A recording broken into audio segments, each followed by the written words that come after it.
Welcome everybody to another episode of Wipe Like a Pro. I am very excited about this episode because I am standing next to my neighbor. His name is Don Estergard, and the fun story behind this episode is Don was a good friend of my dad, Willard Smucker, back in the late 70s and early 80s, when just about a mile that direction, my dad had the same issues that Don was having in his grass seed fields and needed to come up with a solution. That's when the weed wipers were invented. And Don, come to find out, bought the very first weed wiper 40 years ago from my dad. And then just recently this spring, he purchased a brand new weed wiper, a pump-fed 30-foot pull type. And exactly a week ago, we came out here and videoed them. They came out in this bent grass field and did some weed wiping, and you're gonna see some great results. And we're gonna talk today about weed wiping in grass seed. So for all of you farmers that are, maybe you're cattle people in Kentucky or Missouri or wherever, lots of you understand and know that your grass seed comes from Oregon. Our climate is very well suited for grass seed. A lot of that's raised right here in what's called the Willamette Valley. And so today we're gonna be talking about how we are able to, with a weed wiper, get those taller growing varieties of grass seed out of the varieties that you're looking for. So I'm gonna start off again by introducing, this is Don Estergard. Don, thank you for joining me today. Tell our listeners what variety of grass is this field that we're standing in? What do you call this? We're standing in a creeping bentgrass field, and the use of creeping bentgrass is, this is the grass that goes on the putting greens of all the golf courses. Wow. And it's very fine, it's real low growing, it's hard to get started, but it does creep. And the thing that we like, we spring plant this, and then we have a real dilemma with weeds that want to come through the summer, but the weeds are usually bigger and taller, and we use a weed wiper, as you can see, that the bent's underneath, and the weed wiper goes over the top and is real selective. And we're having real problems with labor. We used to have a spot spraying crew that individually went through and either hoed it out or pulled it by hand, or in some cases wiped it with a stick, a hockey stick type thing, handheld thing. But this is where we're at, and just all the different grasses, the forage grasses that are used, of course, for forage for livestock feed. This process, anything planted in the spring, we have those summer annuals that come on that are really tough, and they go to seed, and with our certified seed program, it has to be close to perfect before we can sell it. Right.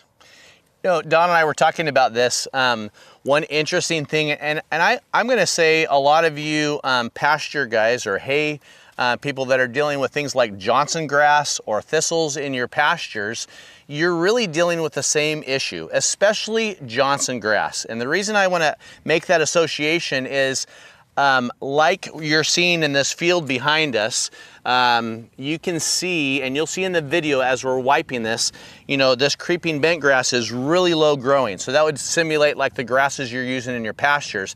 And then of course that Johnson grass is higher. And like you said, there's really no selective herbicide that you have where you can say, kill this grass, but don't kill this grass. There's just no way of doing it. And it becomes very, very labor intensive to do this. One interesting thing, we did send a quick math on this. This is an 80-acre field of bent grass. And we figured that if you sent a spot spraying crew out where you just went through and you can tell which is obviously there, two things that are negatives on that. When you spot spray this particular weed here, you're gonna kill that bent grass right below it too, where wiping, you're only killing, in this case, the ryegrass that he's getting rid of with a weed wiper. And so not only are you using more material, but the cost to send a spot sprayer crew, Don, how many guys would you typically put on a crew? Or you have 10. Okay, so, sure. so 10 people that are hard to find right now that are on a spot spraying crew, and it takes, how many days do you think it take to spot spray this field with as bad, you know, the weeds that you see here? At least 3. Okay, so three days, 10 people. We did some quick math. That's gonna be on this 80-acre field about $60 per acre. Okay, so let's compare that now to a weed wiper. 30-foot weed wiper, your cost of the unit is around $5,000. You can have different models, and let's say your initial cost of the equipment. Then you look at, you only have one guy to operate that. This field was done in 1 day, less than a day, because he had 30 feet wide, was able to go through at about 5 to 7 miles an hour. And then of course your cost per acre, keep in mind you're using a lot less material. I'm gonna guess, Don, just by looking at this field, he probably filled up that tank once, and I doubt if he used a full tank. Do you remember if he used a full tank? He didn't use a full tank. Okay, so I'm gonna say probably 8 to 10 gallons of mixed Roundup is about all he used. Don, I don't know what kind of rates. I know we typically tell people between 20 and 33% Roundup. Is that about where you guys were at? Yes. Okay, so the key is getting a stronger rate of Roundup and then going through here, and again, you're gonna see some photos right now of the results side by side in the videos here as you're watching here before and after. It's just really interesting how just a little bit of, you know, wiping that sponge right on that taller grass, how it will go down to the roots and get a kill. So now we're gonna actually look at kind of side by side. Again, you see this creeping bent grass in the bottom. This is annual ryegrass here that has not been weed wiped. And of course, this was a week ago. You see the dead annual there. Again, like we've talked about before, one of the beautiful things about weed wiping is how much material you actually get from the sponge to that plant. It literally takes just that second of getting it on there. And what we recommend too is that you use a good surfactant in your mix, because what that surfactant's gonna do, even though I'm only maybe getting 2/3 of this plant, that surfactant is gonna drive that Roundup down into the roots of that weed and get you a good kill like this. So again, you can see behind us all the ones that we were able to get with the field. This one was not weed wiped. And if you can see this too here, this is a real good example of what happens when this seeds out. And Don, one of the questions I have for you, just to explain to our growers that may not understand the process of seed cleaning, give us, tell us what happens during harvest after you come in here and harvest this, because this will be harvested next summer. Is that correct? That's correct. So give us the process and give us an idea of what happens when you're separating the weed seeds, if there's any, from the good seeds. What do you guys do in your cleaning process? Well, the process is, the creeping midgrass is a very, very small seed. Mm-hmm. And you basically can't have any weeds or other varieties of grass in anything that's going to go on the putting green, because they spend thousands and thousands of dollars preparing those greens, and they don't want to plant it with any weeds at all. Correct. So it's very important for us to get a product that has no weeds and no crop in it other than creeping bentgrass.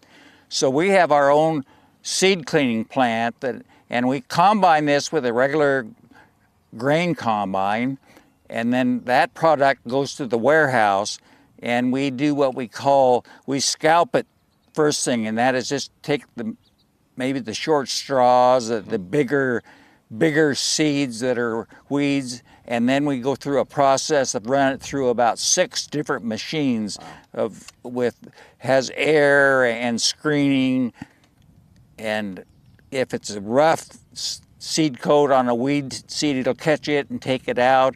So we end up with a product that has to be 0 weed in crop. It's very important. Yeah. So So another cost that would, if you chose not to do anything about these weeds, it would be a very lengthy process. You'd have to run that seed through your cleaner multiple times to try to get this, even if it was even possible. So it's really important that you get rid of these, correct? Well, it needs to be cleaned before you take it to the warehouse Gotcha. to have it, because some of those weeds will sneak through and you're going to have it in the test. I mean, it has to be certified seed, and that's a department that's ran by the state of Oregon. Right. And they follow up with everything, and we have to have it tested about 3 times before it ever makes the blue tag, is what they call it, the 00 weeds crop. Right. Excellent. Well, Don, it's been a pleasure. I want to thank you again for not only being a customer, but for being a customer that's had the original weed wiper 40 years ago, which is amazing. I appreciate that. And then for those of you watching, I know you're not all farmers. Many of you love to golf. So next time you're on there and you're putting on the green, you can thank Mr. Estergard here for doing such a good job of getting rid of these weeds. Otherwise, can you imagine it's gonna take if you're trying to putt through and that you had a weed like this in that putting green? I don't think you'd be golfing at that place much longer. So, Mr. Don, thank you so much for your time. Again, we appreciate all of you watching these Wipe Like a Pro series. Have a wonderful day, and goodbye from Oregon.